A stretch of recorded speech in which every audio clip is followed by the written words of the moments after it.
Welcome into the Commanders Report. I'm your host, Jack Sperry, and today it is yet another 7-round Commanders mock draft. It is my 5.0 version of the Commanders mock draft this year. So before we get into it today, make sure you click that thumbs up icon if you haven't already, because if we can get to 500 likes on today's show, I'll have another mock draft for you guys next week, all right? As long as you guys keep wanting these mock drafts, we will keep providing them for you for free here on the Commanders Report. So if you want more of these mock drafts, you want one every single week, click that thumbs up icon every time you click into one. Now hold on here. I'm at pick number 29, and I'm getting ready to make my pick, but my phone is ringing, all right? And it's the Cleveland Browns, and they want to trade up for a quarterback at the end of round one. And right now they are offering us their first pick in the second round, number 33 overall, and one of their third-round picks, number 94 overall, to move up to our pick at number 29 to select their quarterback of choosing that is still on the board. All right, and I'm going to accept this, all right? I think that getting another day 2 draft pick is absolutely worth moving down just 4 spots. And I think that, the Commanders still have a pretty decent chance of getting the player that they may want in round 1 by moving down these 4 spots and picking at the top of round 2. And with that first pick in the second round, I'm going to take Nick Emmanwori out of South Carolina. And, the thing about Emmanwori is that I think that he might be a little bit overrated in terms of how he looks on film. I still think he has a little ways to go. But I think that he is a perfect fit for the Washington Commanders and what they're looking for in a strong safety. Will Harris is not kind of the Jeremy Chinn type of archetype, all right? He's more of a versatile chess piece that moves around, a little bit of a disguise piece, but in terms of a true box safety, which is what Dan Quinn usually wants in his defense, he doesn't really fit that bill, at least in my opinion. So I think the Commanders are really going to be prioritizing trying to get that true box safety in this draft, and Emmanwori can fill that role, all right? He's a very, very big, physical, strong safety that is also incredibly fast. If you want to put him at free safety, you can. If you want to put him in the slot, you can, because of all the athletic gifts that he brings to the table. A perfect 10 out of 10 relative athletic score, and the only other safety in NFL history that has got a perfect 10 out of 10 is the person that he'd be replacing in Jeremy Chinn, who also had a perfect 10 out of 10 coming out of Southern Illinois all those years back. So I think that Emmanwori, at least in Dan Quinn and Joe Witt Jr.'s eyes, would be a perfect replacement for Jeremy Chinn, who ended up going to the Las Vegas Raiders. And I don't think he's a perfect prospect, but I do think he's a very good prospect with insanely high upside. And, when you have to face the Eagles twice a year, you need to bring people in that are going to lay the boom, that are going to be imposing players and very versatile players, guys that are fast, big, and can tackle with long arms. And that's what Emmanwori brings to the table. So I think that he has an excellent chance of being the first player off the board going to the Washington Commanders. Now, when it comes to this trade down proposal, is this something that you would be interested in if you're the Washington Commanders? Getting an additional day 2 pick in round 3 in exchange for just moving down 4 spots with the Cleveland Browns. Type A if you would accept it, or type D if you would decline this. This will be the pinned comment on today's show. YouTube's going to throw an ad break here in just a couple of seconds, and when that happens, take advantage of that time by typing A for accept or D for decline. Then in round 2, I'm going to go edge rusher here, and I'm going to go Princely Umanmielen. I hope I got that right, producer Joey. But this guy out of Ole Miss, he's very interesting to me because he's a speed rusher, but he isn't fast. Now, if you're wondering how you could be a successful speed rusher without being a very fast player, well, it's because of his bend and his ability to turn the corner, get small and kind of get around that tackle is really, really good, especially for kind of a taller edge rusher as well. Now, I think that he's not the best run defender, so I don't think he would start as a full-time 3-down edge rusher for the Washington Commanders, who run a 4-2 base. They really base out of nickel in this defense now. It's over 80% of their snaps are in nickel. So I think Dorrance Armstrong, Dietrich Wise, Cleveland Furrow, those are going to be your guys that are kind of the early down workers. But Umanmielen, I think, is somebody that can win and win consistently on the edge. And I think he has a very good chance of being available in round 2 when the Commanders pick at this spot. So I really like what he brings to the table. Brings some nice finesse as well. He's got a collection of finesse moves that he brings as well. He doesn't just speed rush off the edge, so he gives offensive tackles multiple things to worry about. He's not a great run defender, but he does have a pretty decent frame, and he can certainly grow into being a potential 3-down starter in the future. But the Commanders need a true designated pass rusher out of this draft class, in my opinion. Umamielen brings that to the table for the Commanders on day 1. Then in round 3, pick number 94. So this is the pick we got from the Browns. I'm going to take Tate Rutledge, the guard out of Georgia. Just look at this guy, man. He has hog written all over him. All right, Rutledge is a really powerful player that is really good in man and gap schemes, not as much as like horizontally moving zone schemes.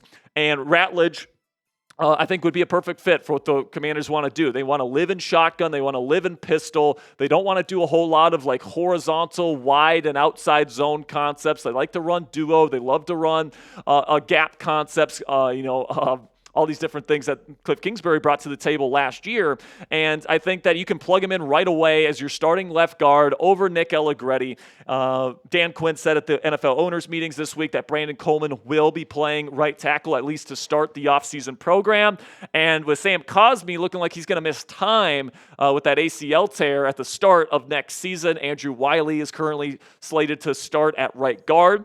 And I still think Nick Allegretti is a good kind of depth piece, but he's not a true starter. I have a chance to get a true starter that's a good scheme fit and a great pass protector in Tate Rutledge. And, of course, I get his glorious mullet on this offensive line as well. So coming up here, day 3 picks for the Washington Commanders.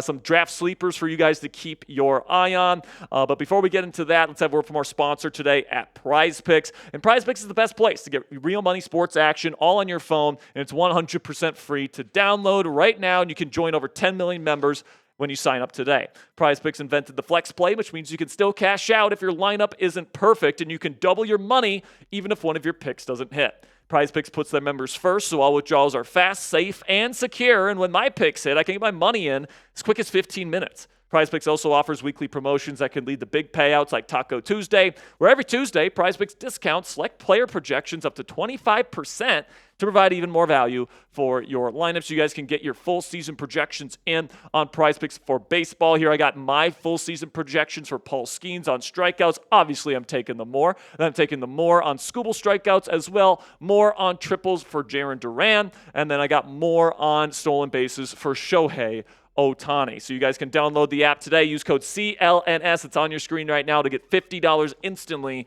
after you play your first $5 lineup. That's $50 instantly after you play your first $5 lineup when you download the PrizePicks app today. PrizePicks, run your game.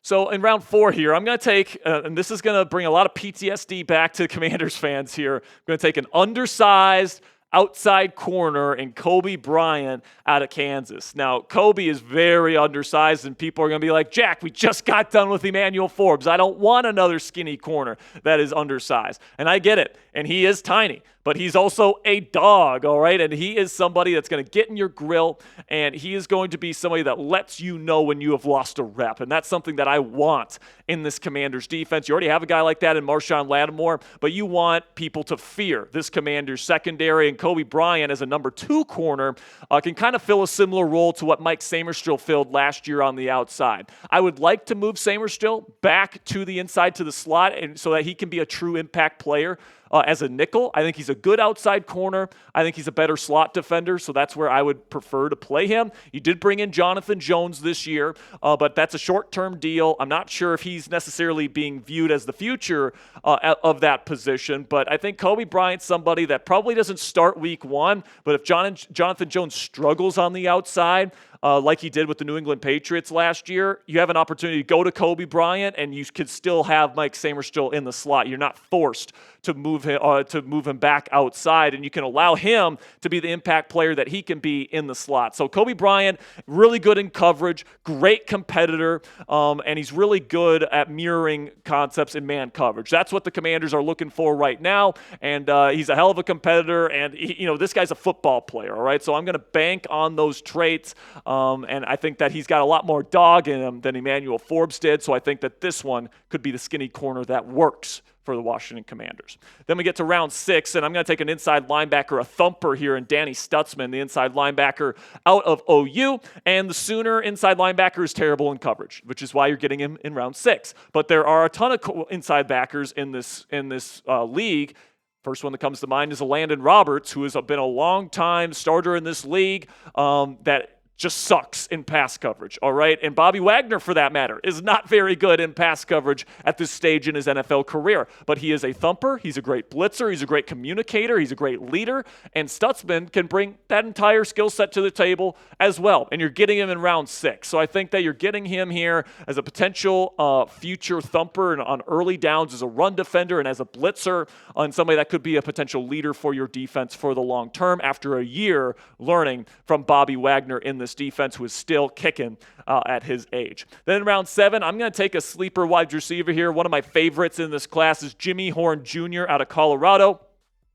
Now, obviously, these Colorado receivers definitely got outshined by Travis Hunter, and for good reason. Travis Hunter is an absolute freak. But Horn is one of those receivers that I really like because he does everything fast, right? He doesn't slow down for anything. You look at some guys, and some guys can run a really fast 40, but then, to catch the ball, they slow down. Or, when they're running their routes, they slow down. Jimmy Horn, as a true slot receiver at his size, he doesn't slow down. He runs his routes fast. He gets into his yards after the catch fast. After he catches the football, once he's going, he stays fast. That's the type of skill set that Puka Nacua brings to the table. Much bigger size than Jimmy Horn Jr. brings to the table, but I like players that are fast players and don't slow down to do the things that they need to do on a football field. Jimmy Horn Jr. is one of those guys. He can be used as kind of a chess piece, kind of similar to how you're going to use Deebo Samuel, only he's like the lighter version of Deebo Samuel, or using him on orbit motions, or using him pre-snap motion before the snap, all these different things. I think Horn is another guy that Cliff Kingsbury can have a lot of fun with in this offense, and I think he's a good route runner. I think he's good after the catch. I think that when it comes to guys that are expected to go in round 7, he might have the best chance out of anyone to be a legit starter in this league moving forward. So here's my mock 5.0 haul. 6 picks for your Washington Commanders. Nicky Manwari, the safety out of South Carolina. Princely Umanmielen, the edge rusher out of Ole Miss. Tate Rutledge, the guard out of Georgia. Kobe Bryant, the corner out of Kansas. Danny Stutzman, the thumping linebacker out of Oklahoma. And then Jimmy Horn Jr., the slot wide receiver out of Colorado. So grade my mock down there in the comments section, A, B, C, D, or F. Let me know what you guys think down there in the comments section. And that will conclude this week's mock draft here on the Commanders Report. Greatly appreciate all of your guys' support. Of course, we'll have another mock next week if you click that thumbs up icon. So if you haven't already and you want another mock next week, click that thumbs up icon, like today's video. Until next time, guys, hail to the Commanders.